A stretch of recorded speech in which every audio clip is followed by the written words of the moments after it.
जय भोलेनाथ, हर हर महादेव। आज से हम शुरू कर रहे हैं शिव पुराण का सबसे सुंदर और प्रिय पार्वती खंड। जब पार्वती जी ने महादेव को पति रूप में पाने का संकल्प लिया तो देवताओं की भी चिंता बढ़ गई। एक ओर कठोर तप था तो दूसरी ओर संसार का कल्याण। आज हम जानेंगे कि कैसे एक राजकुमारी ने राजसी ठाट बाट त्याग कर जंगलों में जाकर महादेव की साधना शुरू की। आइए आज की कथा का शुभारंभ करते हैं। नारद जी ने पूछा, ब्रह्मांड पिता के यज्ञ में अपने शरीर का परित्याग करके दक्ष कन्या जगदम्बा सती देवी किस प्रकार गिरिराज हिमालय की पुत्री हुई, किस तरह अत्यंत उग्र तपस्या करके उन्होंने पुनः शिव को पति रूप में प्राप्त किया, ये मेरा प्रश्न है। आप इस पर भली भांति विशेष रूप से प्रकाश डालिए। ब्रह्मा जी ने कहा, नारद तुम पहले पार्वती की माता के जन्म, विवाह और अन्य भक्ति वर्धक पावन चरित्र सुनो।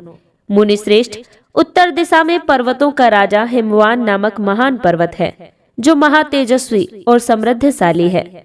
उसके दो रूप प्रसिद्ध हैं, एक स्थावर और दूसरा जंगम। मैं संक्षेप से उसके सूक्ष्म स्वरूप का वर्णन करता हूँ। वह रमणीय पर्वत नाना प्रकार के रत्नों का आकार है और पूर्व तथा पश्चिम समुद्र के भीतर प्रवेश करके इस तरह खड़ा है मानो भूमंडल को नापने के लिए कोई मानदंड हो। वह नाना प्रकार के वृक्षों से व्याप्त है और अनेक शिखरों के कारण विचित्र शोभा से संपन्न दिखाई देता है। सिंह, व्याघ्र आदि पशु सदा सुख पूर्वक उसका सेवन करते हैं। हिम का तो वह भंडार ही है, इसीलिए अत्यंत उग्र जान पड़ता है। भांति भांति के आश्चर्यजनक दृश्यों से उसकी विचित्र शोभा होती है। देवता, ऋषि, सिद्ध और मुनि उस पर्वत का आश्रय लेकर रहते हैं। भगवान शिव को वो बहुत ही प्रिय है, तपस्या करने का स्थान है। स्वरूप से ही वह अत्यंत पवित्र और महात्माओं को पावन करने वाला है। वही दिव्य शरीर धारण करके सर्वांग सुंदर रमणीय देवता के रूप में भी स्थित है। भगवान विष्णु का अविकृत अंश है, इसीलिए वह शैलराज साधु संतों को अधिक प्रिय है। एक समय गिरिवर हिमवान ने अपने कुल परंपरा की स्थिति और धर्म की वृद्धि के लिए देवताओं तथा पितरों का हित करने की अभिलाषा से अपना विवाह करने की इच्छा की। मुनीश्वर उस अवसर पर संपूर्ण देवता अपने सर्वार्थ का विचार करके दिव्य पितरों के पास आकर उनसे प्रसन्नता पूर्वक बोले। देवताओं ने कहा, पितरों आप सब लोग प्रसन्नचित होकर हमारी बात सुने और यदि देवताओं का कार्य सिद्ध करना आपको भी अभिष्ट हो तो शीघ्र वैसा ही करें। आपकी ज्येष्ठ पुत्री जो मैना नाम से प्रसिद्ध है, वह मंगल रूपिणी है। उसका विवाह आप लोग अत्यंत प्रसन्नता पूर्वक हिमवान पर्वत से कर दें। ऐसा करने पर आप सब लोगों को सर्वथा महान लाभ होगा और देवताओं के दुखों का निवारण भी पग पग पर होता रहेगा। देवताओं की ये बात सुनकर पितरों ने परस्पर विचार करके स्वीकृति दे दी और अपनी पुत्री मैना को विधि पूर्वक हिमालय के हाथ में दे दिया। उस परम मंगलमय विवाह में बड़ा उत्सव मनाया गया। मुनीश्वर नारद, मैना के साथ हिमालय के शुभ विवाह का ये सुखद प्रसंग मैंने तुम्हें प्रसन्नता पूर्वक कहा है। नारद जी ने पूछा, विधे विद्वन, अब आदर पूर्वक मेरे सामने मैना की उत्पत्ति का वर्णन कीजिए। उसे किस प्रकार शाप प्राप्त हुआ ये कहिए और मेरे संदेह का निवारण कीजिए। ब्रह्मा जी बोले, मुने मैंने अपने दक्ष नामक जिस पुत्र की पहले चर्चा की है उसके 60 कन्याएं हुई थी जो सृष्टि की उत्पत्ति में कारण बनी। नारद, दक्ष ने कश्यप आदि श्रेष्ठ मुनियों के साथ उनका विवाह किया था। ये सब वृतांत तो तुम्हें विदित ही है। अब प्रस्तुत विषय को सुनो। उन कन्याओं में से एक स्वधा नाम की कन्या थी जिसका विवाह उन्होंने पितरों के साथ किया। स्वधा की 3 पुत्रियां थी जो सौभाग्यशालिनी तथा धर्म की मूर्ति थी। उनमें से ज्येष्ठ पुत्री का नाम मैना था, मझली धन्या और सबसे छोटी कन्या का नाम कलावती था। ये सारी कन्याएं पितरों की मानसी पुत्रियां थी, उनके मन से प्रकट हुई थी। इनका जन्म किसी माता के गर्भ से नहीं हुआ था, अतएव ये अयोनिजा थी। केवल लोक व्यवहार से स्वधा की पुत्री मानी जाती थी। इनके सुंदर नामों का कीर्तन करके मनुष्य संपूर्ण अभिष्ट को प्राप्त कर लेता है। ये सदा संपूर्ण जगत की वंदनीय लोक माताएं हैं और उत्तम अभ्युदय से सुशोभित होती रहती हैं। मुनीश्वर, एक समय वे तीनों बहिनें भगवान विष्णु के निवास स्थान श्वेत द्वीप में उनका दर्शन करने के लिए गईं। भगवान विष्णु को प्रणाम करके उन्होंने भक्ति पूर्वक उनकी स्तुति की। उस समय वहाँ संतों का बड़ा भारी समाज एकत्र हुआ था। मुने, उसी अवसर पर मेरे पुत्र सनकादि सिद्धगण भी वहाँ आ गए और श्री हरि की स्तुति वंदना करके उन्हें की आज्ञा से वहाँ ठहर गए। सनकादि मुनि देवताओं के आदि पुरुष और संपूर्ण लोकों में विदित है। वे जब वहाँ आकर खड़े हुए, उस समय श्वेत दीप के सब लोग उन्हें देखकर प्रणाम करते हुए उठकर खड़े हो गए, परंतु ये तीनों बहनें उन्हें देखकर भी वहाँ नहीं उठी। इनसे सनत कुमार ने उनको उनके स्वर्ग से दूर होकर नर स्त्री बनने का शाप दे दिया। फिर उनके प्रार्थना करने पर वे प्रसन्न हो गए और बोले, पितरों की तीनों कन्याओं, तुम प्रसन्नचित होकर मेरी बात सुनो। ये तुम्हारे शोक का नाश करने वाली और सदा ही तुम्हें सुख देने वाली है। तुम में से जो ज्येष्ठ है वह भगवान विष्णु की अंशभूत हिमालय गिरी की पत्नी हो। उससे जो कन्या होगी वह पार्वती के नाम से विख्यात होगी। पितरों की दूसरी प्रिय कन्या योगिनी धन्या राजा जनक की पत्नी होगी। उसकी कन्या के रूप में महालक्ष्मी अवतीर्ण होंगी, जिनका नाम सीता होगा। इसी प्रकार पितरों की छोटी पुत्री कलावती द्वापर के अंतिम भाग में वृषभानु वैश्य की पत्नी होगी और उसकी प्रिय पुत्री राधा के नाम से विख्यात होगी। योगिनी मेनका पार्वती जी के वरदान से अपने पति के साथ उसी शरीर से कैलाश नामक परम पद को प्राप्त हो जाएगी। धन्या तथा उनके पति जनक कुल में उत्पन्न हुए जीवन मुक्त महायोगी राजा शीरध्वज लक्ष्मी स्वरूपा सीता के प्रभाव से वैकुंठ धाम में जाएंगे। वृषभानु के साथ वैवाहिक मंगल कृत्य संपन्न होने के कारण जीवन मुक्त योगिनी कलावती भी अपनी कन्या राधा के साथ गोलोक धाम में जाएगी। इसमें संशय नहीं है। विपत्ति में पड़े बिना कहाँ किनकी महिमा प्रकट होती है। उत्तम कर्म करने वाले पुण्यात्मा पुरुषों का संकट जब टल जाता है तब उन्हें दुर्लभ सुख की प्राप्ति होती है। मेना की पुत्री जगदम्बा पार्वती देवी के अत्यंत दुस्सह तप करके भगवान शिव की प्रिय पत्नी बनेंगी। धन्या की पुत्री सीता भगवान श्री राम जी की पत्नी होंगी और लोकचार का आश्रय लेकर श्री राम के साथ विहार करेंगी। साक्षात गोलोक धाम में निवास करने वाली राधा ही कलावती की पुत्री होंगी। वे गुप्त स्नेह में बंधकर श्री कृष्ण की प्रियतमा बनेगी। नारद इस प्रकार साप के ब्याज से दुर्लभ वरदान देकर सबके द्वारा प्रशंसित भगवान सनत कुमार मुनि भाइयों सहित वहीं अंतर्ध्यान हो गए। ब्रह्मा जी कहते हैं, नारद तदंतर मेना और हिमालय आदर पूर्वक देव कार्य की सिद्धि के लिए कन्या प्राप्ति हेतु वहाँ जगत जननी भगवती उमा का चिंतन करने लगे, जो प्रसन्न होने पर संपूर्ण अभिष्ट वस्तुओं को देने वाली है। वे महेश्वरी उमा अपने पूर्ण अंश से गिरिराज हिमवान के चित्त में प्रविष्ट हुई। इससे उनके शरीर में अपूर्व एवं सुंदर प्रभा उतर आई। वे आनंद मग्न हो अत्यंत ही प्रकाशित होने लगे।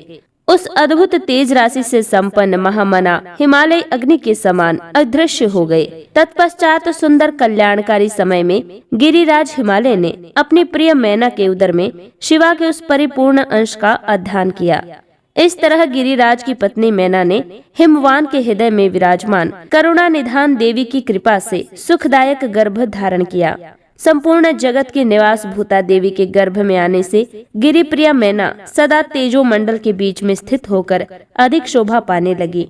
अपनी प्रिया शुभांगी मैना को देखकर गिरिराज हिमवान बड़ी प्रसन्नता का अनुभव करने लगे। गर्भ में जगदम्बा के आ जाने से वे महान तेज से संपन्न हो गई। मुने उस अवसर में विष्णु आदि देवता और मुनियों ने वहां आकर गर्भ में निवास करने वाली शिवा देवी की स्तुति की और तदंतर महेश्वरी की नाना प्रकार से स्तुति करके प्रसन्नचित हुए वे सब देवता अपने अपने धाम को चले गए। जब 9वां महीना बीत गया और 10वां भी पूरा हो चला, तब जगदम्बा कालिका ने समय पूर्ण होने पर गर्भस्थ शिशु की जो गति होती है उसी को धारण किया, अर्थात जन्म ले लिया। उस अवसर पर आद्य शक्ति सती साध्वी शिवा पहले मैना के सामने अपने ही रूप से प्रकट हुई। ब्रह्मा जी कहते हैं, नारद मैना के सामने महातेजस्विनी कन्या होकर लौकिक गति का आश्रय लेकर वह रोने लगी। उसका मनोहर रुदन सुनकर घर की सब स्त्रियां हर्ष से खिल उठी और बड़े वेग से प्रसन्नता पूर्वक वहां पर आ पहुंची।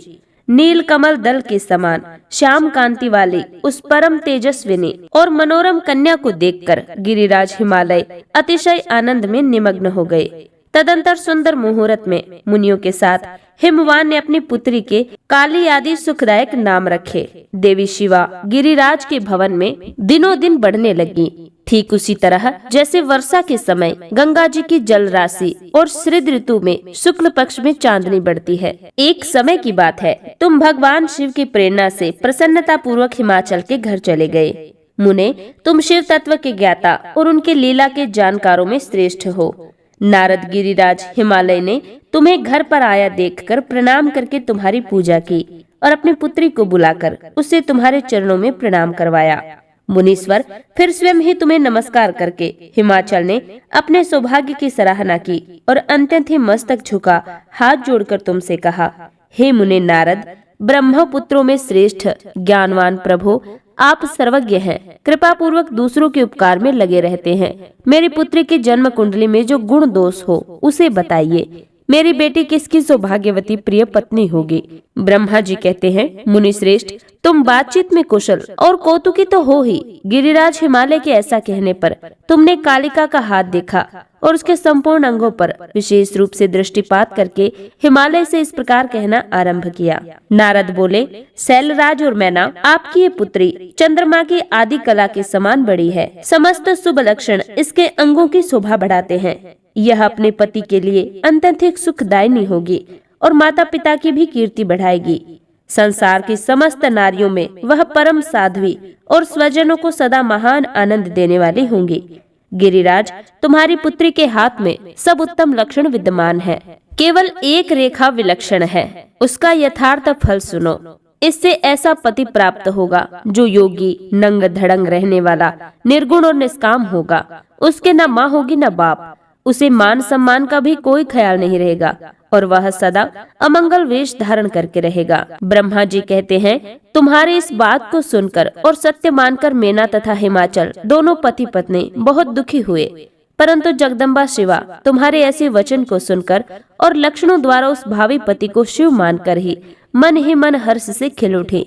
नारद जी की बात कभी झूठ नहीं हो सकती, ये सोचकर शिवा भगवान शिव के युगल चरणों में संपूर्ण हृदय से अत्यंत स्नेह करने लगी। नारद, उस समय मन ही मन दुखी हो हिमवान ने तुमसे कहा, मुने, उस रेखा का फल सुनकर मुझे बड़ा दुख हुआ है। मैं अपनी पुत्री को उसे बचाने के लिए क्या उपाय करूं? मुने, तुम महान कौतुक करने वाले और वार्तालाप विशारद हो। हिमवान की बात सुनकर अपने मंगलकारी वचनों द्वारा उनका हर्ष बढ़ाते हुए तुमने इस प्रकार कहा, गिरिराज, तुम स्नेह पूर्वक मेरी बात सुनो। मेरी बात सच्ची है, वह झूठ नहीं होगी। हाथ की रेखा ब्रह्मा जी की लिपि है, निश्चय ही वह मिथ्या नहीं हो सकती। अतः शैल प्रवर, तुम इस कन्या को वैसा ही पति मिलेगा, इसमें कोई संशय नहीं है। परंतु इस रेखा के कुफल से बचने के लिए एक उपाय भी है, उसे प्रेम पूर्वक सुनो।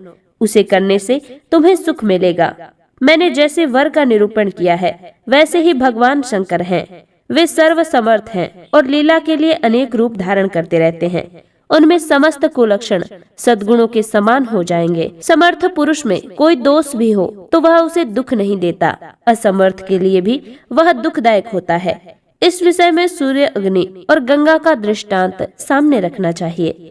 इसलिए अपनी कन्या शिवा को भगवान शिव के हाथों में सौंप दो। भगवान शिव सबके ईश्वर, सेव्य, निर्विकार, सामर्थ्यशाली और अविनाशी हैं। ये जल्दी ही प्रसन्न हो जाते हैं, अतः शिवा को ग्रहण कर लेंगे, इसमें कोई संशय नहीं है। विशेषतः वे तपस्या से ही वश में हो जाते हैं। यदि शिवा तप करे तो सब काम ठीक हो जाएगा। सर्वेश्वर शिव सब प्रकार से समर्थ हैं। वे इंद्र के वज्र का भी विनाश कर सकते हैं। ब्रह्मा जी उनके अधीन है तथा वे सबको सुख देने वाले हैं। पार्वती भगवान शंकर की प्यारी पत्नी होंगी। वह सदा रुद्रदेव के अनुकूल रहेंगी, क्योंकि ये महासाध्वी और उत्तम व्रत का पालन करने वाली है तथा माता पिता के सुख को बढ़ाने वाली है। ये तपस्या करके भगवान शिव के मन को अपने वश में कर देगी और वे भगवान भी इसके सिवा किसी दूसरी स्त्री से विवाह नहीं करेंगे। इन दोनों का प्रेम एक दूसरे के अनुरूप है। वैसा ही उच्च कोटि का प्रेम न तो किसी का हुआ है और न ही इस समय और न ही आगे होगा। गिरिश्रेष्ठ, इन्हें देवताओं के कार्य करने हैं। इनके जो काम नष्ट प्राय हो गए हैं उन सब का इनके द्वारा पुनः उज्जीवन या उद्धार होगा। आद्रिराज, आपकी कन्या को पाकर ही भगवान हर अर्धनारीश्वर होंगे। इन दोनों का पुनः हर्ष पूर्वक मिलन होगा। आपकी पुत्री अपनी तपस्या के प्रभाव से सर्वेश्वर महेश्वर को संतुष्ट करके उनके शरीर के आधे भाग को अपने अधिकार में कर देगी, उनका अर्धांग बन जाएगी। गिरिश्रेष्ठ, तुम्हें अपनी ये कन्या भगवान शंकर के सिवाय किसी दूसरे को नहीं देनी चाहिए। ये देवताओं का गुप्त रहस्य है, इसे कभी प्रकाशित नहीं करना चाहिए। हिमालय ने कहा, ज्ञानी, मैं आपको एक बात बता रहा हूँ, उसे प्रेम पूर्वक सुनिए और आनंद का अनुभव कीजिए। सुना जाता है महादेव जी सब प्रकार की आसक्तियों का त्याग करके अपने मन को संयम में रखते हुए नित्य तपस्या करते हैं। देवताओं की भी दृष्टि में नहीं आते। देवऋषि ध्यान मार्ग में स्थित हुए वे भगवान शंभु परब्रह्म में लगाए हुए अपने मन को कैसे हटाएंगे? ध्यान छोड़कर विवाह करने को कैसे उद्यत होंगे? इस विषय में मुझे महान संदेह है। दीपक के लौ के समान प्रकाशमान, अविनाशी, प्रकृति से परे, निर्विकार, निर्गुण, सगुण, निर्विशेष और निरीह जो परब्रह्म है, वही उनका सदाशिव नाम स्वरूप है। अतः वे उसी का सर्वत्र साक्षात्कार करते हैं, किसी बाह्य अनात्म वस्तु पर दृष्टि नहीं डालते। मुने, यहाँ आए हुए किन्नरों के मुख से उनके विषय में नित्य ऐसी ही बातें सुनी जाती है। क्या वो बात मिथ्या है? विशेषतः ये बात भी सुनने में आती है कि भगवान हर ने पूर्व काल में सती के समक्ष एक प्रतिज्ञा की थी। उन्होंने कहा था, दक्ष कुमारी प्यारी सती, मैं तुम्हारे सिवा किसी दूसरी स्त्री का अपनी स्त्री बनाने के लिए वर्ण नहीं करूंगा। ये मैं तुमसे सत्य कहता हूँ। इस प्रकार सती के साथ उन्होंने पहले ही प्रतिज्ञा कर ली है। अब सती के मर जाने पर वे दूसरी किसी स्त्री को कैसे ग्रहण करेंगे? ये सुनकर नारद ने कहा, महामते, इस विषय में तुम्हें चिंता नहीं करनी चाहिए। तुम्हारी ये पुत्री काली ही पूर्व काल में दक्ष कन्या की सती हुई थी। उस समय इसी का सदा सर्व मंगलदायी नाम सती था। वे सती दक्ष कन्या होकर रुद्र की प्यारी पत्नी हुई थी। उन्होंने पिता के यज्ञ में अनादर पाकर तथा भगवान शंकर का भी अपमान हुआ देख क्रोध पूर्वक अपने शरीर को त्याग दिया था। वे ही सती फिर तुम्हारे घर में उत्पन्न हुई है। तुम्हारी पुत्री साक्षात जगदम्बा शिवा है।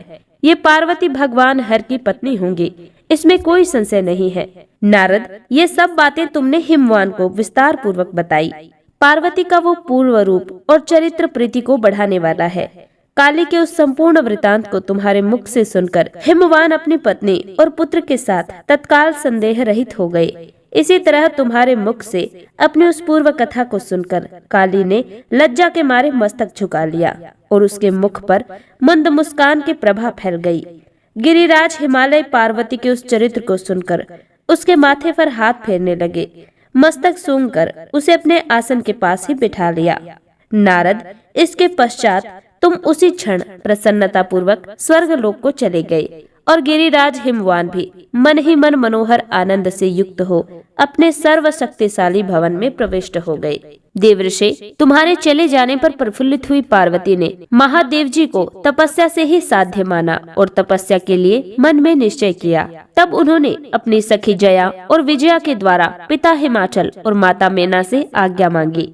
पिता ने तो स्वीकार कर लिया, परंतु माता मेना ने स्नेहवश अनेक प्रकार से समझाया और घर से दूर वन में जाकर तप करने से पुत्री को रोका। मेना ने तपस्या के लिए वन में जाने से रोकते हुए उमा ऐसा कहा, इसीलिए उस समय शिवा का नाम उमा हो गया। मुने, शैलराज की प्यारी पत्नी मेना ने रोकने से शिवा को दुखी हुई जान अपना विचार बदल दिया और पार्वती को तपस्या के लिए जाने की आज्ञा दे दी। मुनि श्रेष्ठ, माता की आज्ञा पाकर उत्तम व्रत का पालन करने वाली पार्वती ने भगवान शंकर का स्मरण करके अपने मन में बड़े सुख का अनुभव किया। माता पिता को प्रसन्नता पूर्वक प्रणाम करके शिव के स्मरण पूर्वक दोनों सखियों के साथ वे तपस्या करने के लिए चली गयी। अनेक प्रकार के प्रिय वस्त्रों का परित्याग करके पार्वती ने कटे प्रदेश में सुंदर मूंज की मेखला बांधकर शीघ्र ही वल्कल धारण कर लिए। हार का परिहार करके उत्तम मर्ग चिरम को हृदय से लगाया। तत्पश्चात वे तपस्या के लिए गंगावतरण तीर्थ की ओर चली, जहाँ ध्यान लगाते हुए भगवान शंकर ने कामदेव को दग्ध किया था। हिमालय का वो शिखर गंगावतरण के नाम से प्रसिद्ध है। वही परम उत्तम श्रृंगी तीर्थ में पार्वती ने तपस्या प्रारंभ की। गौरी के तप करने से ही उसका गौरी शिखर नाम हो गया। मुने, शिवा ने अपने तप की परीक्षा के लिए वहां बहुत से सुंदर एवं पवित्र वृक्ष लगाए जो फल देने वाले थे। सुंदरी पार्वती ने पहले भूमि शुद्ध करके वहां एक वेदी का निर्माण किया। तदंतर ऐसी तपस्या आरंभ की जो मुनियों के लिए भी दुष्कर थी। वे मन सहित संपूर्ण इंद्रियों को शीघ्र ही काबू में करके उस वेदी पर उच्च कोटि की तपस्या करने लगी। शुद्ध चित्त वाली पार्वती ने प्रचंड आंधी, कड़ाके की सर्दी, अनेक प्रकार की वर्षा तथा दुस्सह धूप का भी सेवन किया। उनके ऊपर वहां नाना प्रकार के दुख आए, परंतु उन्होंने उन सबको कुछ नहीं गिना। मुने, वे केवल शिव में मन लगाकर वहां सुस्थिर भाव से खड़ी या बैठी रहती थी। उनका पहला वर्ष फलाहार में बीता और दूसरा वर्ष उन्होंने केवल पत्ते चबाकर बिताया। इस तरह तपस्या करती हुई देवी पार्वती ने क्रमशः असंख्य वर्ष व्यतीत कर दिए। तदंतर हिमवान की पुत्री शिवा देवी पत्ते खाना भी छोड़कर सर्वथा निराहार रहने लगी। तो भी तपश्चर्या में उनका अनुराग ही बढ़ता गया। हिमाचल पुत्री शिवा ने भोजन के लिए पर्ण का भी परित्याग कर दिया, इसलिए देवताओं ने उनका नाम अर्पणा रख दिया। इसके बाद पार्वती भगवान शिव के स्मरण पूर्वक एक पैर से खड़ी होकर पंचाक्षर मंत्र का जप करती हुई बड़ी भारी तपस्या करने लगी। उनके अंग चीर और वल्कल से ढके थे। वे मस्तक पर जटाओं का समूह धारण किए रहती थी। इस प्रकार शिव के चिंतन में लगी हुई पार्वती ने अपनी तपस्या के द्वारा मुनियों को जीत लिया। उस तपोवन में महेश्वर के चिंतन पूर्वक तपस्या करती हुई काली के 3000 वर्ष बीत गए। तदंतर जहां महादेव जी ने 60,000 वर्षों तक तप किया था, उस स्थान पर क्षण भर ठहरकर शिवा देवी इस प्रकार चिंता करने लगी, क्या महादेव जी इस समय ये नहीं जानते कि मैं उनके लिए नियमों के पालन में तत्पर हो तपस्या कर रही हूँ? फिर क्या कारण है कि वे सुदीर्घ काल से तपस्या में लगी हुई मुझ सेविका के पास वे नहीं आए? लोक में, वेद में और मुनियों द्वारा गिरीश की महिमा का गान किया जाता है। सब यही कहते हैं कि भगवान शंकर सर्वज्ञ, सर्वात्मा, सर्वदर्शी, समस्त ऐश्वर्यों के दाता, दिव्य शक्ति संपन्न, सबके मनोभावों को समझ लेने वाले, भक्तों को उनकी अभिष्ट वस्तु देने वाले और सदा समस्त कलेशों का निवारण करने वाले हैं। यदि मैं समस्त कामनाओं का परित्याग करके भगवान वृषभध्वज में अनुरक्त हुई हूँ, तो वे कल्याणकारी भगवान शिव यहाँ मुझ पर प्रसन्न हो। यदि मैंने नारद तंत्रोक्त शिव पंचाक्षर मंत्र का सदा उत्तम भक्ति भाव से विधि पूर्वक जप किया हो, तो भगवान शंकर मुझ पर प्रसन्न हो।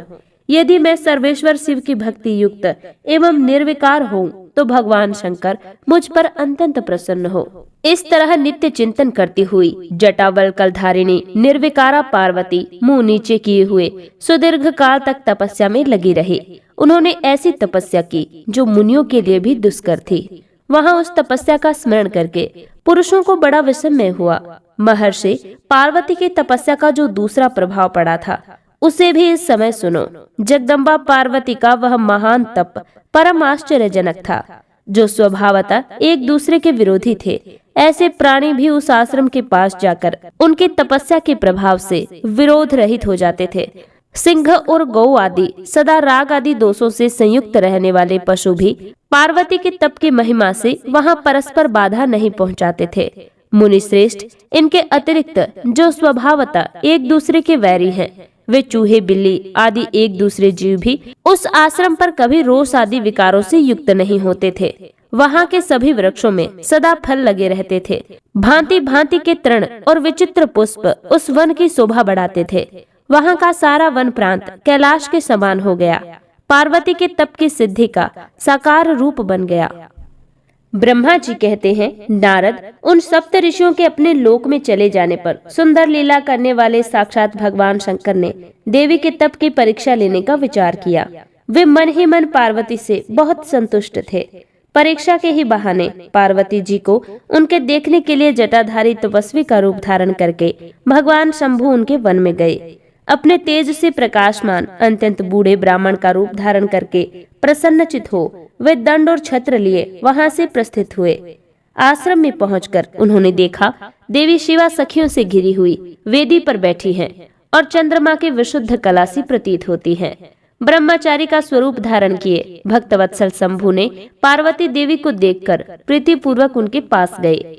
उन अद्भुत तेजस्वी ब्राह्मण देवता को आया देख उस समय देवी शिवा ने समस्त पूजन सामग्रियों द्वारा उनकी पूजा की। जब उनका भली भांति सत्कार हो गया, सामग्रियों द्वारा उनकी पूजा संपन्न कर ली गई, तब पार्वती ने बड़ी प्रसन्नता और प्रेम के साथ उन ब्राह्मण देव से आदर पूर्वक कुशल समाचार पूछा। पार्वती बोली, ब्रह्मचारी का स्वरूप धारण करके आए हुए आप कौन हैं और कहां से पधारे हैं? वेद वेताओं में श्रेष्ठ विप्रवर, आप अपने तेज से इस वन को प्रकाशित कर रहे हैं। मैंने जो कुछ पूछा है उसे बतलाइए। ब्राह्मण ने कहा, मैं इच्छानुसार विचरण करने वाला वृद्ध ब्राह्मण हूँ, पवित्र बुद्धि वाली तपस्वी, दूसरों को सुख देने वाला और परोपकारी हूँ, इसमें कोई संशय नहीं है। तुम कौन हो, किसकी पुत्री हो और इस निर्जन वन में किस लिए ऐसी तपस्या कर रही हो, जो पंजे के बल पर खड़े हो तप करने वाले मुनियों के लिए भी दुर्लभ है। तुम न बालिका हो न वृद्धा ही हो, सुंदरी तरुणी जान पड़ती हो, फिर किस लिए पति के बिना इस वन में आकर कठोर तपस्या करती हो? भद्रे, क्या तुम किसी तपस्वी की सहचारिणी तपस्वी हो? देवी, क्या वह तपस्वी तुम्हारा पालन पोषण नहीं करता, जो तुम्हें छोड़कर अन्यत्र चला गया है?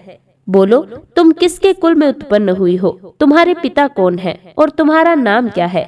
तुम महासौभाग्यता रूप जान पड़ती हो, तुम्हारा तपस्या में अनुराग व्यर्थ है। क्या तुम वेद माता गायत्री हो, लक्ष्मी हो, अथवा क्या सुंदर रूप वाली सरस्वती हो? इन तीनों में से तुम कौन हो, ये मैं अनुमान से निश्चय नहीं कर पाता। पार्वती बोली, विप्रवर, मैं न तो वेद माता गायत्री हूँ, न लक्ष्मी हूँ और न ही सरस्वती हूँ।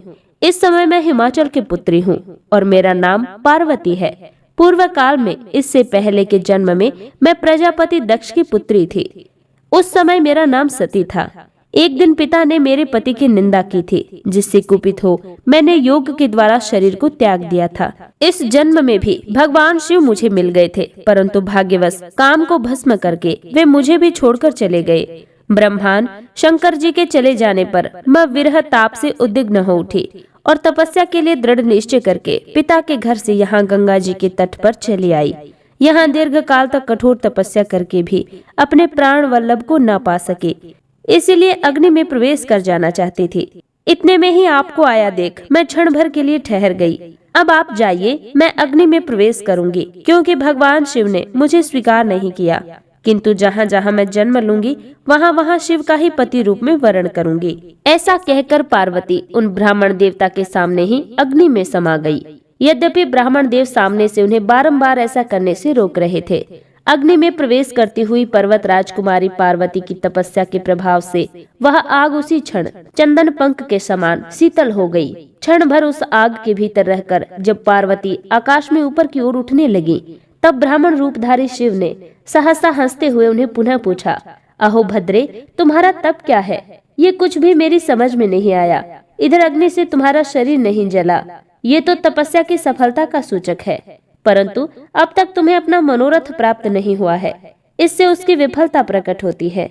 अतः देवी, सबको आनंद देने वाले श्रेष्ठ ब्राह्मण के समान तुम अपने अभिष्ट मनोरथ को सच सच बताओ। नारद, ब्राह्मण के इस प्रकार पूछने पर उत्तम व्रत का पालन करने वाली अंबिका ने अपने सखी को उत्तर देने के लिए प्रेरित किया। पार्वती से प्रेरित होकर उनकी विजया नामक प्राण प्यारी सखी ने, जो उत्तम व्रत को जानने वाली थी, जटाधारी तपस्वी से कहा। सखी बोली, साधो, तुमसे पार्वती के उत्तम चरित्र का और इनकी तपस्या के समस्त कारणों का वर्णन करती हूँ। आप सुनना चाहते हो तो सुनिए। मेरी सखी गिरिराज हिमाचल की पुत्री है। वे पार्वती और काली नाम से विख्यात है तथा माता मेनका की कन्या है।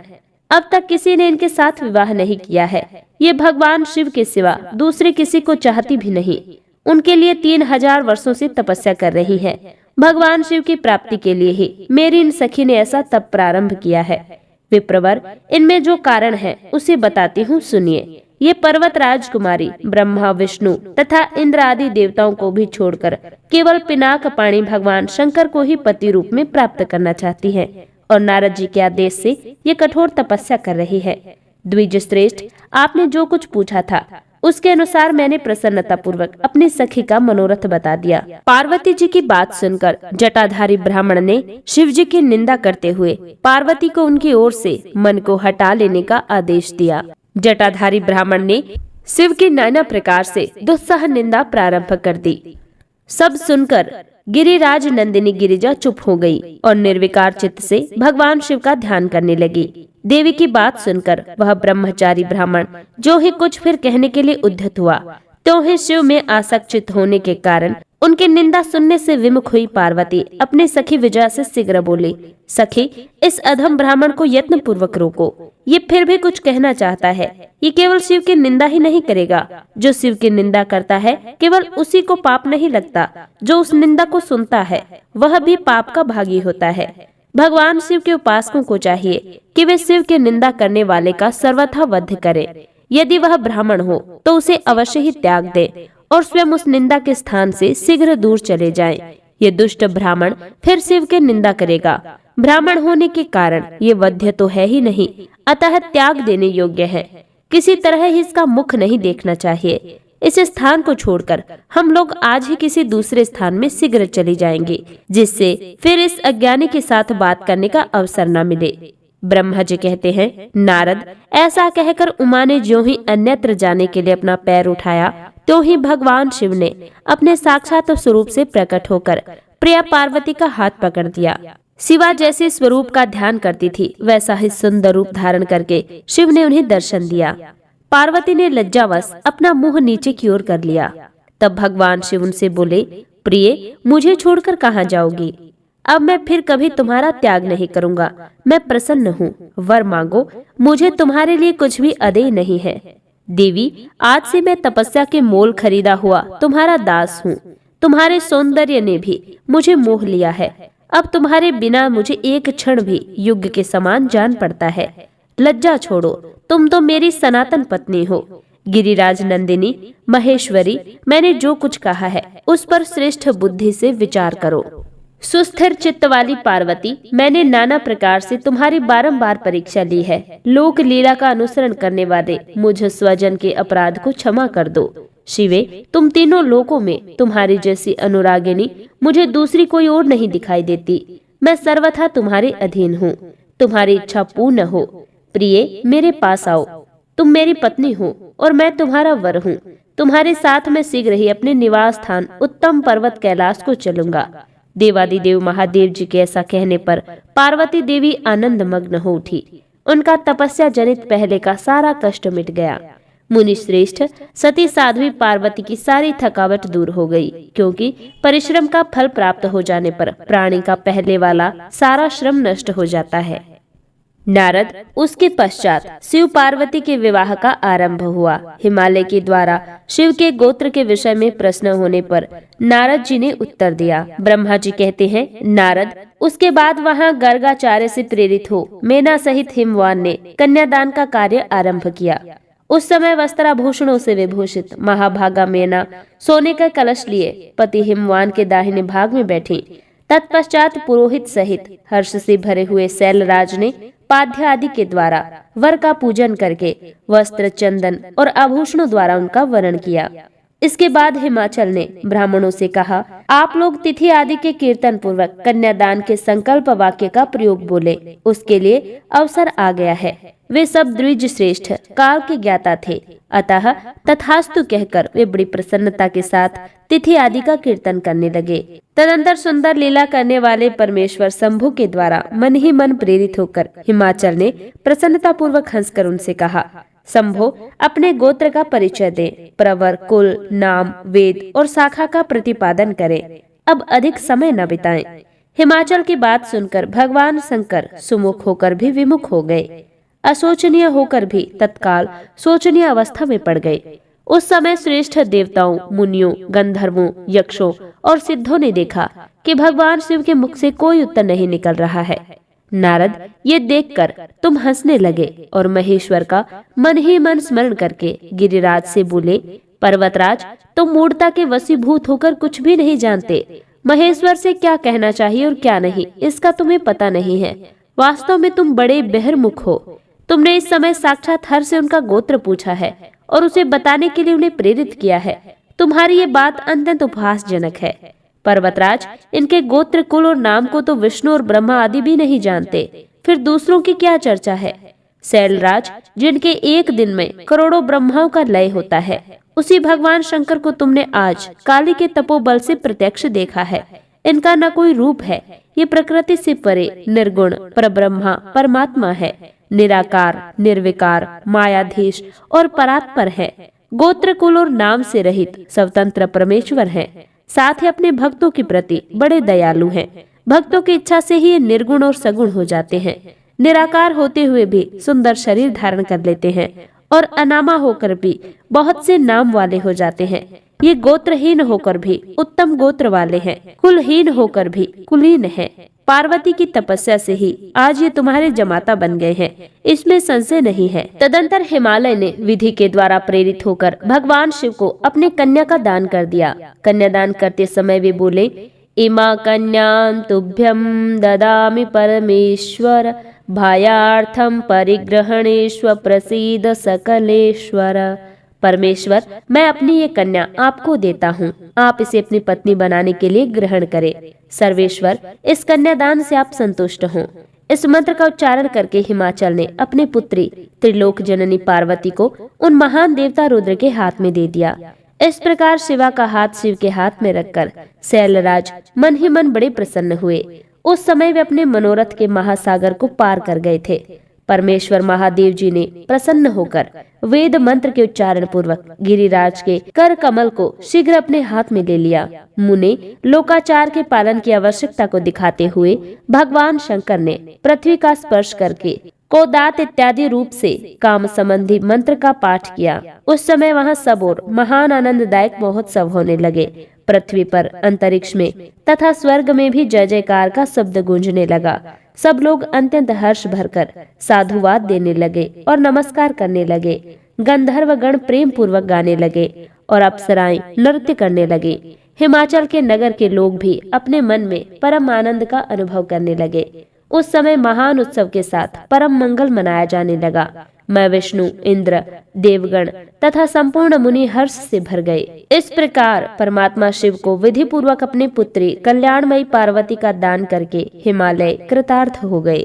नारद ब्राह्मणी ने देवी पार्वती को पतिव्रत धर्म की शिक्षा दी और उसके पश्चात मैना को बुलाकर कहा, महारानी जी, अब आप अपनी पुत्री की यात्रा कराइए, इसे विदा कीजिए। तब बहुत अच्छा कहकर वे प्रेम के वशीभूत हो गई। फिर धैर्य धारण करके उन्होंने काली को बुलाया और उसके वियोग के भय से व्याकुल होकर बेटी को बारंबार गले से लगाकर अत्यंत ही उच्च स्वर से रोने लगी। फिर पार्वती भी करुणाजनक बात कहती हुई जोर जोर से रो पड़ी। मैना और शिवा दोनों ही विरह शोक से पीड़ित हो मूर्छित हो गईं। पार्वती के रोने से देव पत्नियां भी अपनी शुद्ध बुद्ध खो बैठी। सारी स्त्रियां वहां रोने लगी। वे सब की सब अचेत सी हो गई। उस यात्रा के समय परम प्रभु साक्षात योगेश्वर शिव भी रो पड़े थे। फिर दूसरा कौन चुप रह सकता था। इसी समय अपने समस्त पुत्रों, मंत्रियों और उत्तम ब्राह्मणों के साथ हिमालय शीघ्र वहां आ पहुंचे और मोहवश अपनी बच्ची को हृदय से लगाकर रोने लगे। बेटी, तुम मुझे छोड़कर कहाँ चली जा रही हो? ऐसा कहकर सारे जगत को सूना मानते हुए वे बारंबार विलाप करने लगे। तब ज्ञानियों में श्रेष्ठ पुरोहित ने अन्य ब्राह्मणों के सहयोग से कृपा पूर्वक अध्यात्म विद्या का उपदेश देते हुए सबको सुखद रीति से समझाया। पार्वती ने भक्ति भाव से माता पिता तथा गुरु को प्रणाम किया। वे महामाया होकर भी लोकाचार वश बार बार रो उठती थीं। पार्वती के रोने से सब स्त्रियां रोने लगती थी। माता मैना तो बहुत रोई, भौजाइयां भी रोने लगी। यही दशा भाइयों की थी। शिवा की माँ, भाभियां तथा अन्य युवतियां बार बार रोदन करने लगी। भाई और पिता भी प्रेम सौहार्द रोए बिना न रह सके।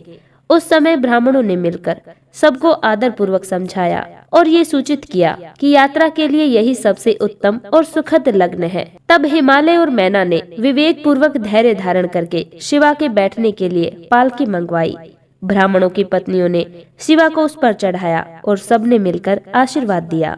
पिता, माता और ब्राह्मणों ने भी अपनी शुभ कामना प्रकट की। मैना और हिमालय ने पार्वती को ऐसे ऐसे सामान दिए जो महारानी के योग्य थे। नाना प्रकार के द्रव्यों की शुभ राशि भेंट की जो दूसरों के लिए परम दुर्लभ थी। शिवा ने समस्त गुरुजनों को, माता पिता को, पुरोहितों, ब्राह्मणों को, भौजाइयों को और दूसरी स्त्रियों को प्रणाम करके यात्रा की। पुत्रों सहित बुद्धिमान हिमाचल भी स्नेह के वशीभूत होकर पीछे पीछे गए और उस स्थान पर पहुँचे जहाँ देवताओं सहित भगवान शिव प्रसन्नता पूर्वक प्रतीक्षा कर रहे थे। वहाँ सब लोग बड़े प्रेम और आनंद से परस्पर मिले। उन सब ने भगवान को प्रणाम किया और उनकी प्रशंसा करते हुए वे पुरी को लौट गए। तदंतर कैलाश पहुंचकर भगवान शिव ने पार्वती से कहा, देवेश्वरी, तुम सदा से ही मेरी प्राण प्रिया हो। तुम्हें लीला पूर्वक इस बात की याद दिला रहा हूँ।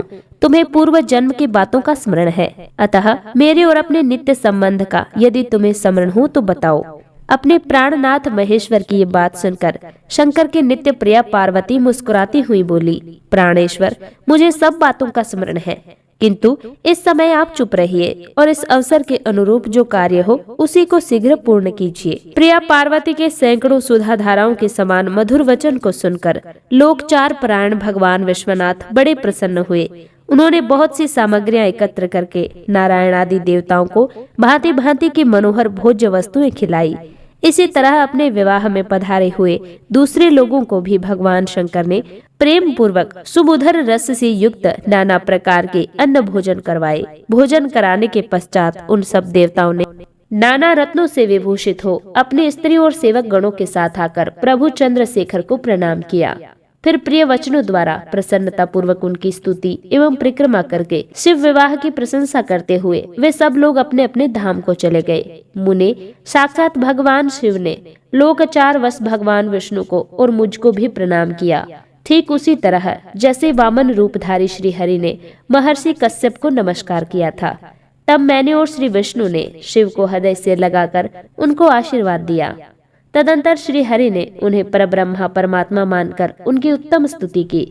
इसके बाद मेरे सहित भगवान विष्णु शिव से विदा लेकर शिवा और शिव को प्रसन्नता पूर्वक हाथ जोड़कर उनके विवाह की प्रशंसा करते हुए उत्तम धाम को गए। भगवान शिव भी पार्वती के साथ आनंद विहार करते हुए अपने निवास भूत कैलाश पर्वत पर रहने लगे। समस्त शिव गणों को इस विवाह से बड़ा सुख मिला। वे अत्यंत भक्ति पूर्वक शिवा और शिव की आराधना करने लगे। तात, इस प्रकार मैंने परम मंगलमय शिव विवाह का वर्णन किया।